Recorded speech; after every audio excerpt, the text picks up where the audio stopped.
Hey, Tiago, are you doing anything right now? Yeah, actually, I'm trying to finish this I don't care. Oh. Okay. Let's play this board game. Tariffial Pursuit? The heck is that? And who is that on the front? I don't know. I just found it. I think they just started making these because of recent events. But I think it'd be a lot of fun if we, honestly, if we just played. Alright. I guess we can, and it'll help us prepare us for other worlds or whatever Mr. Stolpe says. Alright, perfect. Okay, let's play.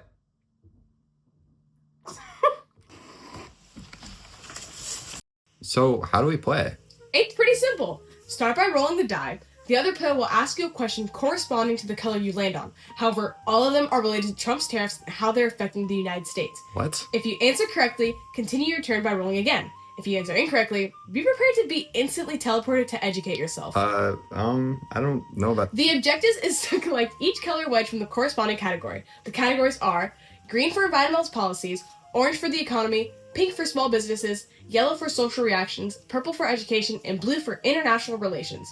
To win, you must collect one pie wedge of each color, representing the 6 categories, and then correctly answer a game money question in a category chosen by the other player. After landing on the center hub with a full set of wedges, the other player will select a category for your final question. Sound good? I don't really know if I want to be teleported every time I get something wrong, but I'm just gonna assume you're joking. So yeah, I'm ready. You can go first.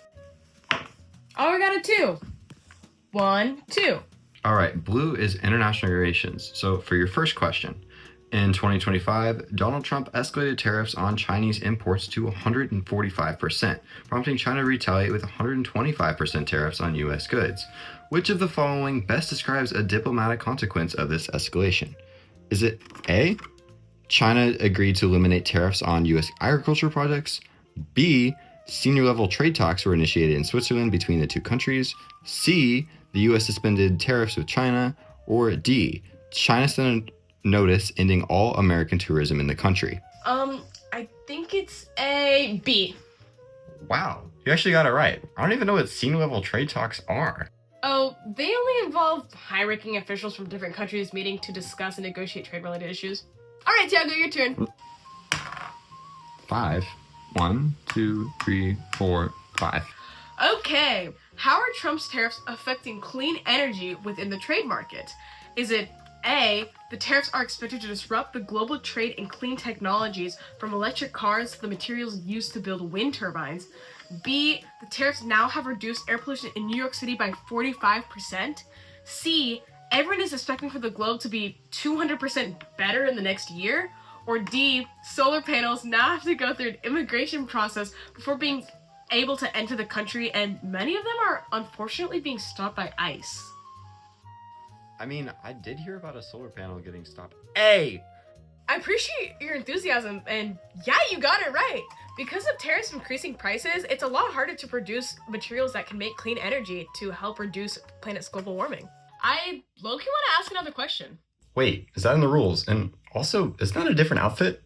No, and yeah. Anyways. Which of the following is due to recent tariffs causing the price of green technology to rise and putting international environmental agreements in jeopardy? Is it A, Canada is boosting their fossil fuel exports while China gets to stand ahead in the electrical vehicle market? B, Tesla stocks rising 230% because competitors were forced to drop out? C, violent attacks by geese in Washington? And D, I love tariff shirts available on the whitehouse.gov are now the only thing responsible for funding the EPA? Well, I wasn't really paying attention to what the question was asking, so I'm gonna pick a random one and say C. No, sorry. It was A. So what now? Do we have to like teleport or something? Yeah? What happened? Where are we? Well, I guess the teleportation worked. Let's go talk to Al Goose. Hi, Al Goose. I'm here to interview you. Is there any way you could talk? Do you have a moment of your time? Al Goose, also, just because of rising tariffs, how do you think this is affecting global economy and international relations with others? And I know your body language really just seems that you're against it right now, but honestly, you're allowed to tell me it's okay.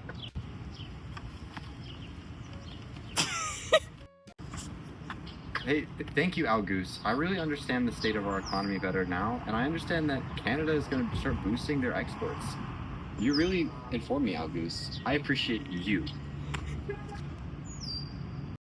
What the heck was that? I thought you were joking. How did that even happen? It was like my mind and body split up, and I was here, but also there, and we talked to a goose for some reason. How long were we gone for? A few seconds of that, at least for the sake of the skit. In real life, though, we filmed that yesterday. What? Okay, well, if I think about it any longer, I'll probably just throw up everywhere, all over myself. So I guess I'll ask the question now. Okay. Recently, family-owned stores have been struggling with inventory as a result of increased prices, but only have enough cash on hand to survive less than a month. The tariffs will push that down further. Which of the following statistics accurately illustrates the importance of small business in the United States? Is it A, big business made small business irrelevant? Get with the times, dog. B, only about 20% of American businesses are small business and they make up less than 10% of the GDP. C, small businesses currently account for 99.9% of all businesses in America and are responsible for 2/5 of the nation's GDP. Or is it D, with influencer type jobs on the rise, most of the money from small businesses actually comes from the well-funded lonely men making podcasts talking about what women are doing wrong this time? I really hope it's not D, so maybe B? So you get it wrong. I guess that means we have to teleport again. Ugh.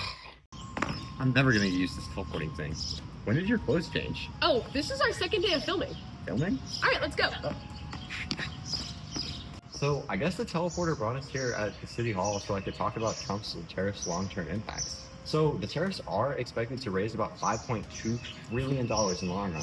And that sounds like a good thing, but it's not, because over that time, we're expected to see a 6% long-run GDP decline and a 5% decrease in nominal wages. This, and coupled with the fact that medium-income families will lose about $22,000, makes tariffs a worse choice to the corporate tax increase, even though both are disruptive to the economy.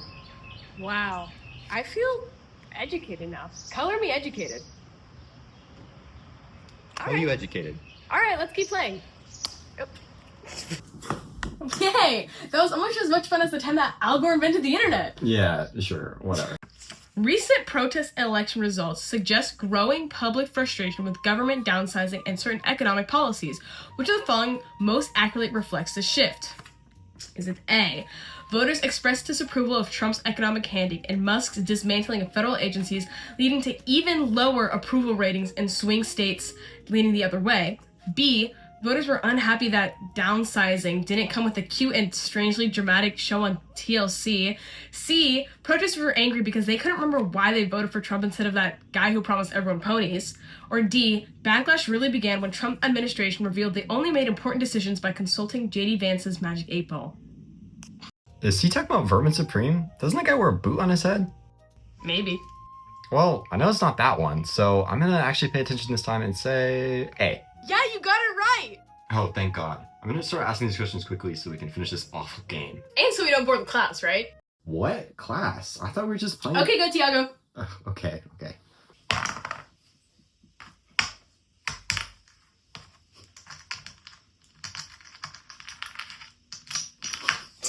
So, how have school districts responded to rising costs caused by recent tariffs? Is it A, they didn't know how to cope with the new costs, so kids in Nebraska, New Jersey, and Hawaii are scheduled to only go to school twice a week during the school year? Is it B, an increasing number of school administrators are starting to GoFundMes, hosting spaghetti dinners, and bake sales? C, speeding up purchases on things like Chromebooks, delaying building renovations, and paying extra fees on needed tools like school buses? Or is it D, students are now responsible for making their own school supplies, including devices and food, because the best education comes from learning real-life skills? I honestly think it's B, because this is one of the first questions where the answers being asked are literally absolutely insane, so. Leanna? Yeah? That was wrong. Oh, well, you know what that means. Oh, God, please. Well, I would be freaking out right now, but we're in the library, so be quiet. So are you going to explain the right answer, or? Yeah, I just have to find the right... Oh, here it is. Okay. So it says here that schools need to make purchases like Chromebooks earlier because the cost of devices are expected to increase due to the tariffs. And in anticipation of these rising budgets, schools are hesitant to spend money on non-essential items like renovation. I mean, I guess that makes sense. Okay, well then can we get out of here? Because I'm cold. Yeah, okay. I'm still cold from my library. Yeah, me too. All right, Tiago, we're nearing the end of our Tariffial Pursuit journey. Are you ready? Sure, yeah. Hey, that's my chip. Oops.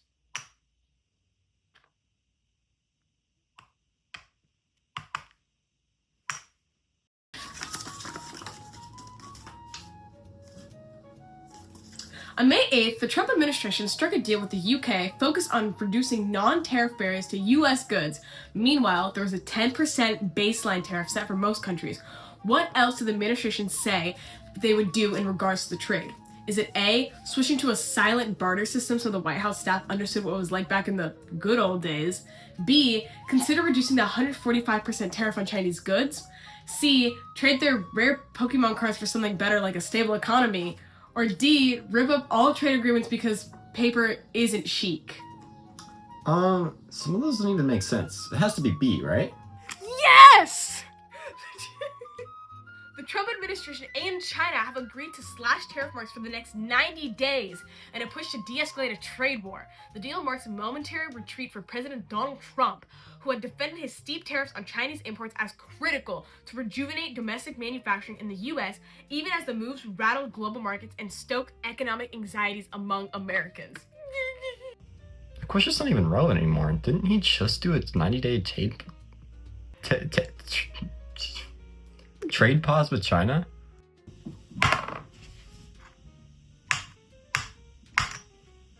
It's honestly making me really sad. I think this will be the last question I ask. You ready? Okay. There's been some policy choices recently that raise as much income as raising the corporate tax rate to 36%. But there's also been some projected long-term results because of this. Which of the following is most accurate? Is it A, nominal wage will increase in lower socioeconomic classes to kickstart a phenomenon Trump is calling trickle-up economics? B, there will be no long-term consequences, assuming we had Canada and the red, white, and blue land as our 51st and 52nd states? Is it C, all lost income will be reimbursed by thoughts and prayers and a shout-out on True Social? Or long-run GDP is expected to shrink by 6%, nominal wages by 5%, and a long-run loss for middle-income families of $22,000. Oh, wow. Okay. Come on, Lana, you can't mess this up. I really don't want to be teleported again.